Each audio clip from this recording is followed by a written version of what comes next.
It's such a beautiful day that I wanted to take you for a little walk with me.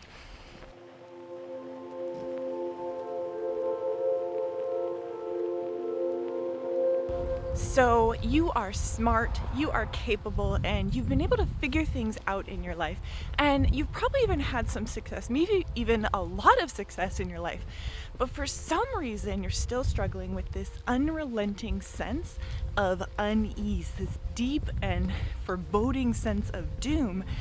And no matter what you do, you can't seem to figure out how to get rid of that. And you're starting to wonder, what the heck is wrong with me? You've read all of the self-help books, you've taken all the courses, you've talked to the therapist, and maybe you're starting to wonder if you're going a little crazy. This is a conversation that I've been having with a lot of very smart, very capable people. So I want to talk about it a little bit today.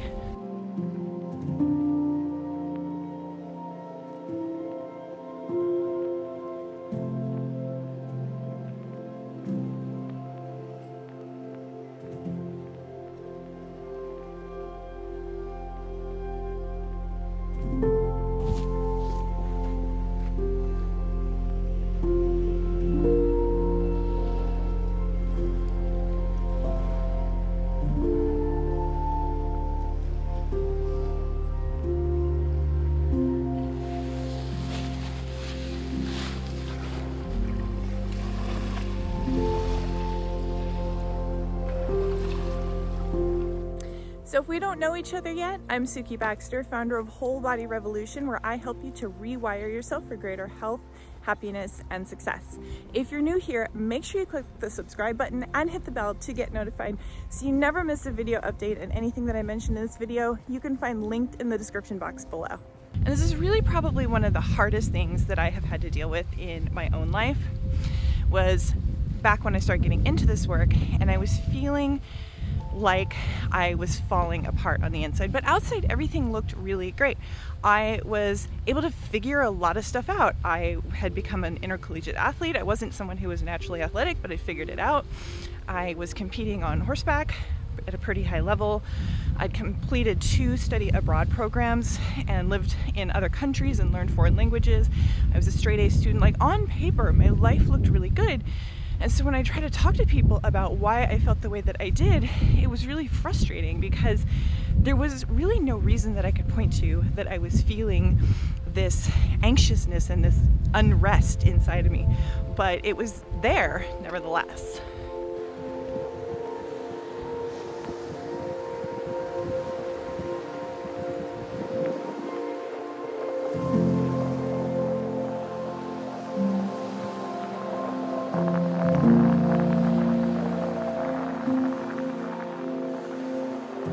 So I actually did a little reading about this because curious. So I dug into some research because I was like, well, what really are the stats around like highly intelligent people who are super capable and feeling anxiety?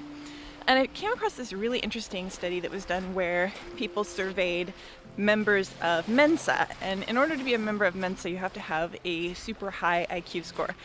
And I say this knowing that IQ scores are super problematic, so take that with a grain of salt. But basically, they looked at these members of Mensa and they sent out, I guess they were subjective surveys. But what was interesting was that the results that they got, they found out that people who had very high IQ scores or who scored as highly intelligent also had double the likelihood of having anxiety, of experiencing anxiety, self-reported anxiety. I don't think that was diagnosed, but self-reported anxiety. And what I found was really interesting about this was that they had 3 times as high of a chance of having allergy issues. So basically what you can extract from this, and I don't know how reliable that data is, knowing that IQ scores are problematic, but still, it is very interesting that people who tend to be in groups of highly intelligent people seem to have higher reactivity both mentally, so that's the anxiety component, right? Feeling anxiety, but also on a physical level. So somatically, their bodies are more likely to react to stimulus as threatening, because that's what an allergy is your body gets something that comes in, and then it's like, hey, this isn't good for us, and it kind of rejects that. So it seems to be that people who are highly intelligent are also highly perceptive. Not just perceptive, like mentally, the way we think of being perceptive, but also really perceptive on a physical, somatic, body-based level. So what seems to be going on is that really, really smart people, I don't think we're smart because we're gifted in some way. I think that we're picking up on more data, or possibly it's just that what we call smart is that we're attending to data differently. And so it seems that hyper intelligent people are prone to states of hyperarousal like anxiety, because there's so much coming into us. And there's a lot of data out there about something called neurodiversity as well, where it's known that people are not all the same. So some people are highly sensitive people, which means that their bodies and their systems are more reactive. There's obviously people who are on autism spectrums and all kinds of other ways. Synesthesia is another type of neurodiversity. I have synesthesia. So synesthesia is something where your nervous system is wired in such a way that colors and numbers and days of the week and dates and for a lot of people music, I really don't have that with music, but I do have it with dates and numbers and colors and letters. Those are wired together. So like, for example, the number 5 to me is associated with the color green. I honestly thought everyone was like this until I was in my 30s. And then somebody told me that they knew someone who was synesthetic, and I was like, everyone's like that. No, not everyone is like that, turns out. So we know that people are diverse neurologically. So some people might be just picking up on more information, and therefore they are also attending to more information, and therefore they can be more reactive. Now, something that I've noticed in my own life is that anxiety is something that really drives me, right? If I don't feel well, if I'm feeling unsettled in some way, and I'm not talking about full-blown panic attacks here. So just to be clear, I'm not talking about the kind of debilitating anxiety where you're sort of decompensating and not able to function. I'm talking about what often is called high-functioning anxiety. I know that term can be problematic and some people don't like it, but it's basically the kind of unease or unsettled feeling that accompanies you sort of all the time, but you're still going through your daily life. You're still, getting up in the morning, you're still getting your workouts in, you're going to work, you're doing whatever things need to be done, you're getting yourself fed and cleaned, and like you're doing the things, but this uneasiness just won't go away. And so when I'm in that state for myself, I feel like that state actually is in a sense very motivating. So I think that anxiety often accompanies success, and we often attribute success, or we think that success and intelligence go together because successful people are often savvy in a way that maybe other people aren't. They see opportunities where other people don't. And anxiety can potentially be a huge attribute here because it sharpens your focus. It sharpens your drive to find a solution to a problem. So I really take a lot of inspiration from the animal world. Humans are human animals. We have some differences, but we have a lot of biology in common with other mammals. And we know this, right? Like if you have a horse, for example, which I spend a lot of time with horses, if a horse feels thirst or hunger, then that activates their nervous system a little bit. It motivates them to get up and go look for the grass, to go look for the watering hole, to travel. I mean, I've been out to the wild horse areas, and they travel over hill and dale to get to these watering holes. There's not water every 10 steps. So if a horse didn't have some sort of motivating urge, some arousal in its nervous system, it would die of thirst because it wouldn't have any drive to go and find that water. And that's a very basic need, right? We all need water. Humans need water, horses need water, mammals need water. But on a more higher level, the water can become these less tangible goals. They can become things like success, or even tangible goals like building a business.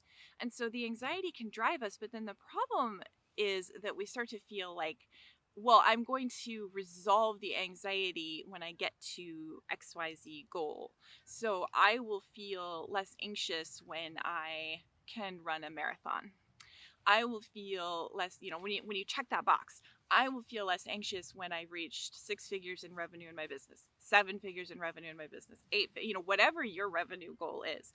I will feel less anxious when I reach that income goal in my salary, when I get promoted to a certain level, when I have a certain level of outside security, right? Like when I buy the house, when I have the marriage, when I have the kids, like whatever the and I don't mean to oversimplify it because these things are fulfilling in their own right, but like they are almost like boxes we can check off.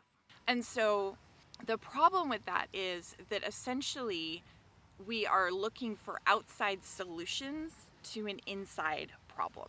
And I heard it said, and I'm so sorry, I don't remember who said this or where I heard it, but I thought it was so good, and I wish I could remember who said it, and I would totally give them credit. So if you know, let me know. But it's like we're running away from a monster, but the monster's inside of us.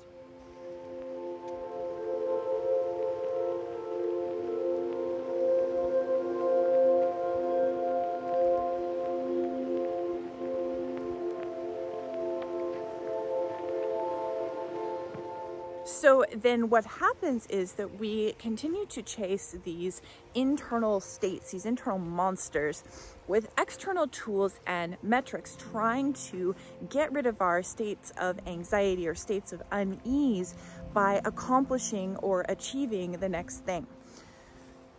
And that works for something like hunger, where you get a little bit of activation and then you go and you get the food, and then that closes the loop. The food calms you down. It doesn't work so well when you get locked into these states of hyper arousal. In those instances, what you need are internal tools to help you to self-regulate, to help you to discharge the stored stress and tension that's locked in your nervous system. This is actually what I teach inside of my nerve program. So over the years, I have traveled and learned from lots of different teachers in lots of different areas, everything from movement to mindfulness, energy healing, lots of different ways to regulate the nervous system. And I have compiled these tools into a 12-week process where we start at the very beginning and we lay down the foundation for a healthy nervous system. And each week we layer on more tools and processes to help you to maintain what I call nervous system hygiene.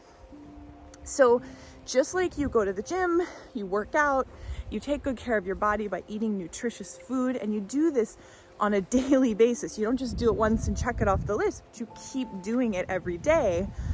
Your nervous system needs its own hygiene. It needs its own help to maintain its level of regulation.